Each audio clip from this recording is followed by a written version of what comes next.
Boa noite, meninos, tudo bem com vocês? Depois de tanto tempo sem nos encontrar por meio de um vídeo, né? Vou fazer a correção da atividade de hoje, né? Espero que todos vocês estejam bem, apesar dessa situação de pandemia, né? Que sempre nos desgasta, nos entristece, mas graças a Deus estamos saudáveis, não é? Bom, meninos, hoje eu passei para vocês duas atividades, né? Como sempre, uma de língua portuguesa e uma de matemática.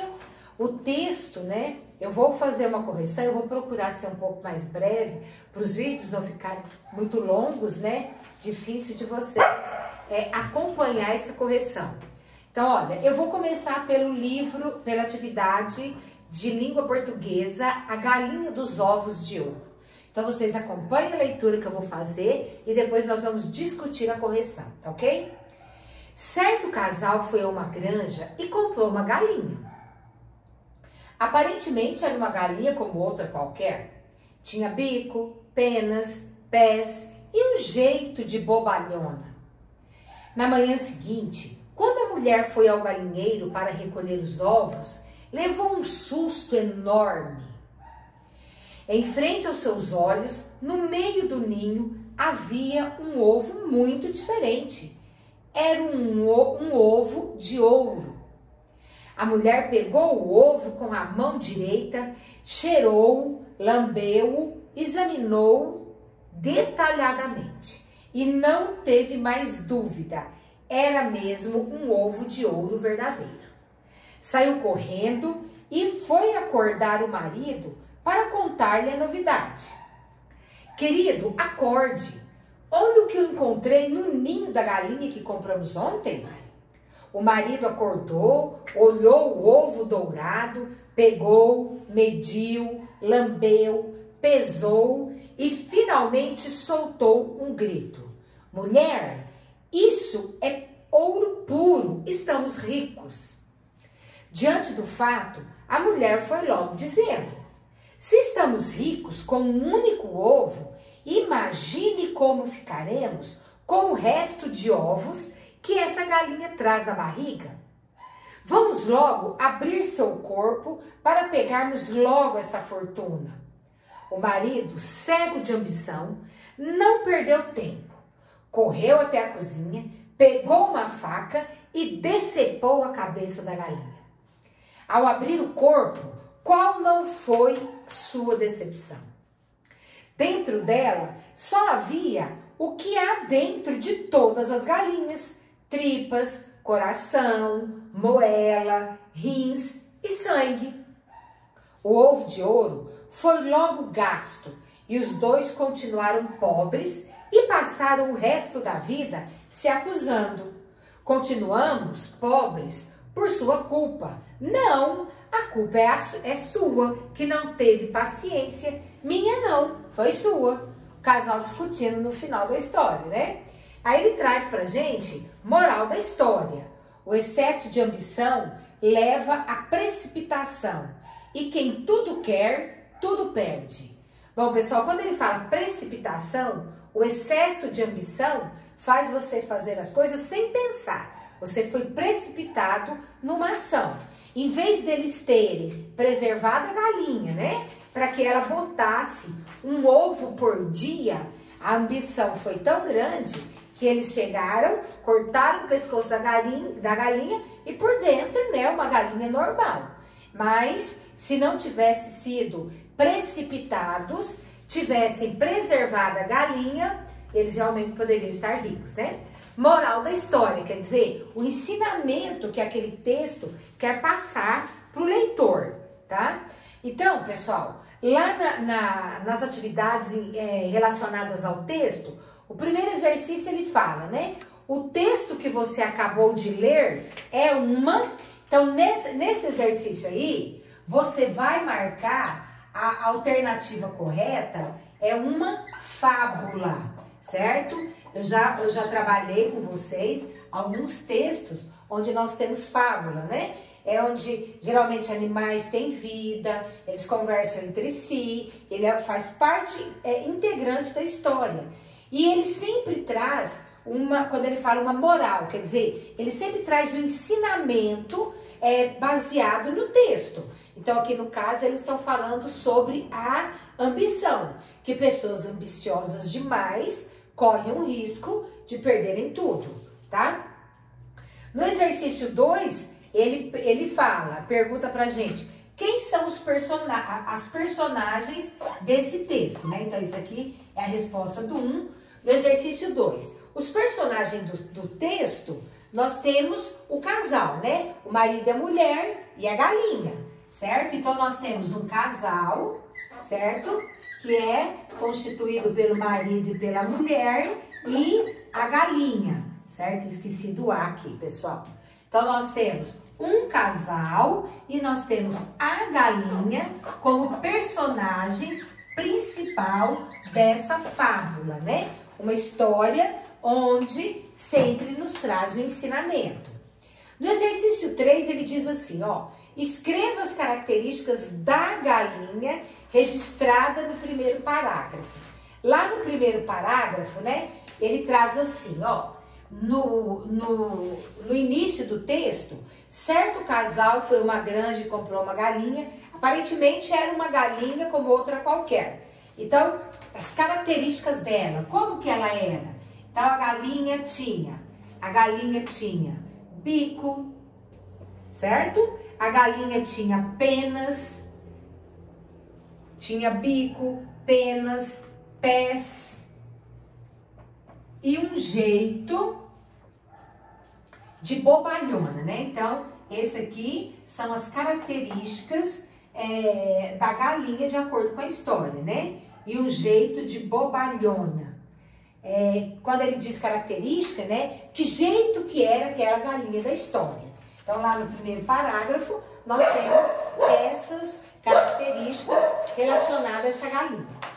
No exercício 4, ele diz assim, ó, o que a dona da galinha viu no galinheiro que lhe provocou um grande susto.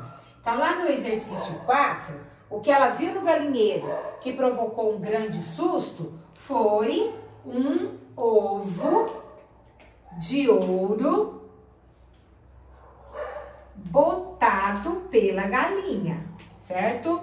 Então, nesse trecho aqui, o que causou espanto, né? Espanto e alegria, né, gente? Qualquer um de nós ficaríamos felizes se encontrássemos um ovo de ouro, né?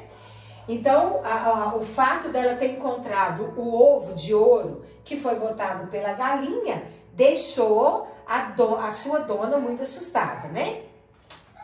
No exercício 5, ele fala assim, ó, ele nos pergunta o que fez o marido por ambição, né? Então, qual foi a atitude do marido dela para sustentar sua ambição, né? Então, nesse trecho, nessa resposta aqui, pessoal, então, ele decepou a galinha, certo? Ele decepou a galinha imaginando que dentro dela teria um monte de ovos de ouro, certo? Então, ele decepou a galinha.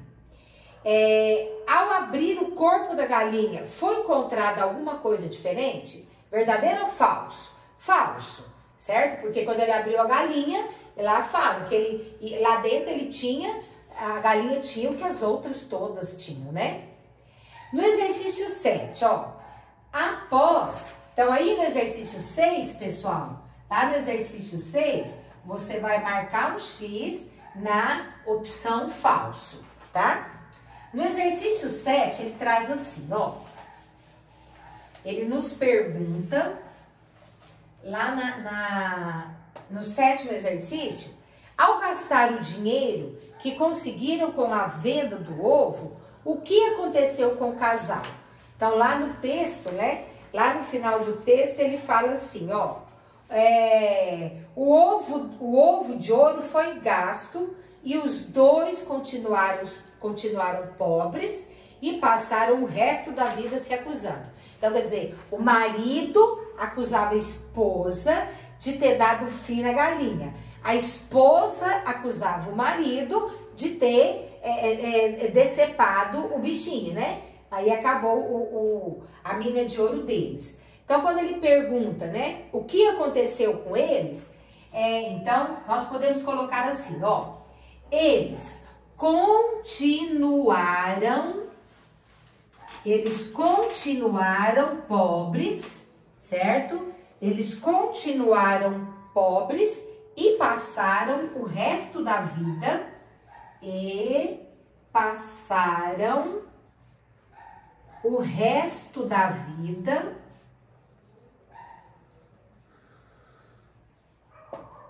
Eles continuaram pobres e passaram o resto da vida se acusando, certo? Então, um acusava o outro e no fim acabavam como sempre, né? Só briga, tá bom?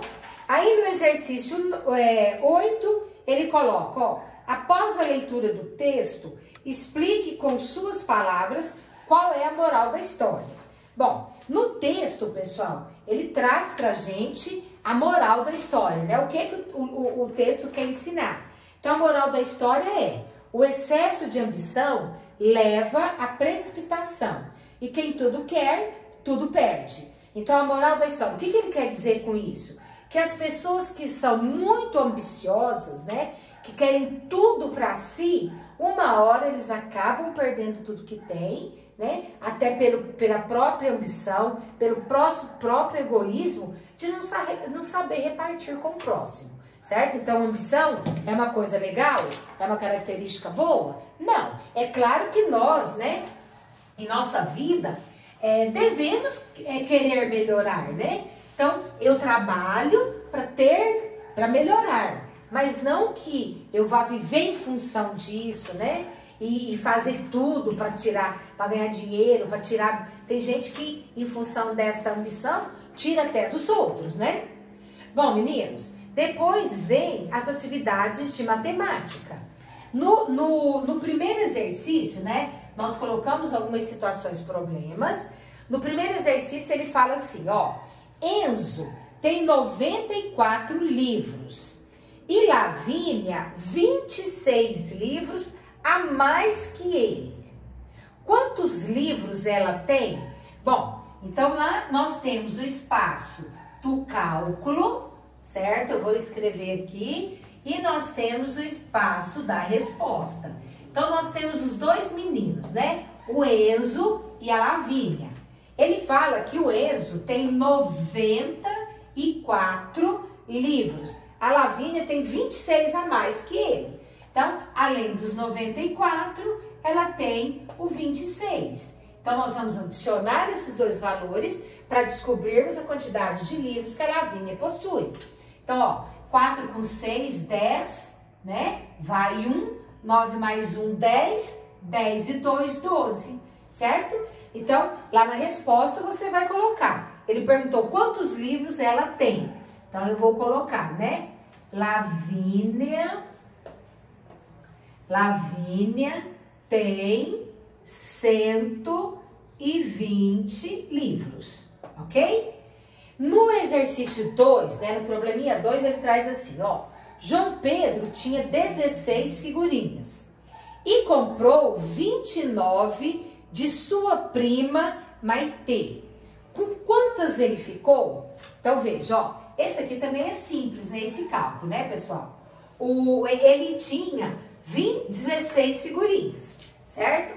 Então, ele tinha 16 figurinhas, ele foi lá e comprou mais 29. Então, para que eu possa descobrir com quantas figurinhas ele ficou, é só somar. Pessoal, olha, nós vamos fazer a soma de 16 mais 29. Eu sempre digo para vocês que quando vocês vão somar, você começa da unidade para a dezena. Então, 6 e 9 são os dois algarismos da unidade. 1 e 2 são os dois algarismos da dezena. Então, para adicionar 6 mais 9, ó, põe o 6, guarda o 6 na cabeça. 6, a partir do 6, mais 9. Né? Então, ó, 6. Aqui nas minhas mãos eu tenho 9 dedos. Eu já tenho 6 guardados, ó. 6, 7, 8, 9, 10, 11, 12, 13, 14, 15. 9 mais 6 é igual a 15. Fica o 5 aqui. 1 mais 1, 2. 2 mais 2, 4, certo? Então, nesse exercício aqui, nós vamos colocar, né? Ele pergunta com quantas ele ficou. Então, nós vamos colocar, ó, João Pedro ficou com 120 figurinhas, certo? Então, adicionando esses dois valores, eu encontrei o 120. No exercício 3, Maria Cecília tem 8 bexigas, certo? Então, a Maria Cecília tem 8 bexigas. Aí, depois ela coloca assim, ó. Pietro tem 11 e Maria Alice tem 9. Quantas bexigas tem os 3 juntos? É só adicionar isso tudo, né? Então, primeiro, a Maria Cecília tem 8. O Pietro tem 11, certo? E a Maria Alice tem 9. Então, nós vamos adicionar essas quantias, né? Para descobrirmos quantas figurinhas, bexigas, perdão, os 3 têm juntos. Então, ó, 8 mais 1, 9. 9 mais 1, 10. Então, vai 1, fica o 0. 1 mais 1, 2, certo? Então, quer dizer que os 3 têm... Peraí, tá errado, pessoal. Volta aqui. Ó, errei aqui, peraí só um pouquinho. Ó, 8 mais 1, 9. 9 mais 9 é 18. Então, ó, 8 e vai 1. 1 mais 1, 2. Oxi, onde já se viu isso, meu Deus? Mas é normal, tá? A gente era também. Então, 28. Então, ele pergunta assim, ó. Quantos bexigas os 3 têm juntos? Então, nós vamos colocar, né? Os 3 têm juntos 28 bexigas, tá bom? Então, ó, bexigas. O próximo, ó, esse é o terceiro, tá? Na outra atividade, nós temos assim. Um jardineiro tinha 179 flores para plantar, certo? Então, 179 era a quantidade de flores que ele tem para plantar. 179. Aí ele coloca assim, ó, mas só plantou 124. Quantas flores ele ainda deve plantar? Então, ó, pessoal, se ele tinha 179, se ele plantou somente 124, eu vou subtrair essas duas quantias, certo? Para podermos descobrir o que falta ainda para ele plantar. Então, ó, nós vamos começar, né? Na unidade. 9 menos 4. Eu gosto de ensinar a subtração assim. 4 para 9. 4, 5, 6, 7, 8, 9. Faltam 5. Aqui, ó, 2 para 7. 2, 3, 4, 5, 6, 7. 75, certo? Então, aí ele pergunta assim, ó. Quantas flores ele ainda deve plantar? Então, nós vamos colocar. Ele ainda deve plantar. Ele ainda deve plantar 75 flores, ok? Então, é o que ainda falta para ele plantar. Isso aqui nós resolvemos esses problemas por meio da subtração. No exercício 5, um barco pode transportar 225 pessoas. E já foram vendidos 168 bilhetes. Quantas pessoas ainda faltam para completar a lotação máxima? Então, vamos lá, pessoal. Tem o barco, certo? Dentro desse barco, eu posso colocar 225 pessoas. Aí ele fala que já venderam 168 bilhetes, certo? Não venderam todos os lugares.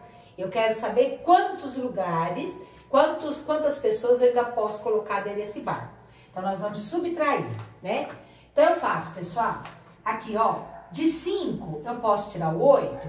Não posso, porque o 5 é menor. Então, nós vamos fazer o quê? Nós vamos desagrupar. O que quer dizer isso? Nós vamos pegar emprestado. Como 5 não tira 8, eu tenho que transformar o 5 no 15. O 2 passa 1 para o 5, ele fica valendo 15. E esse 2 fica valendo 1. Aí eu tenho, ó, 8 para chegar no 15. 8 para 15 faltam 7, certo? E aqui, ó, de 1 eu posso tirar o 6? Não posso. Então, eu vou fazer, ó, 1 vai ficar valendo 11 e esse 2 vai ficar valendo 1. 6 para 11, faltam 5, certo? Aí 1 para 1, 0.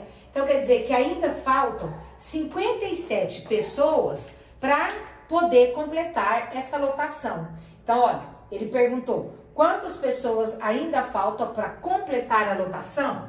Então, ó, faltam...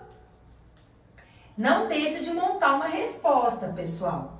Faltam 57 pessoas para completar essa lotação, certo? Para, peraí, lotar o barco, né? Deixa eu simplificar aqui. Para lotar o barco. Então, pessoal, nós resolvemos essa atividade por meio da subtração, tá bom? Eu espero ter podido ajudar vocês, né, cada um de vocês, e fiquem bem, fiquem com Deus. Tchau!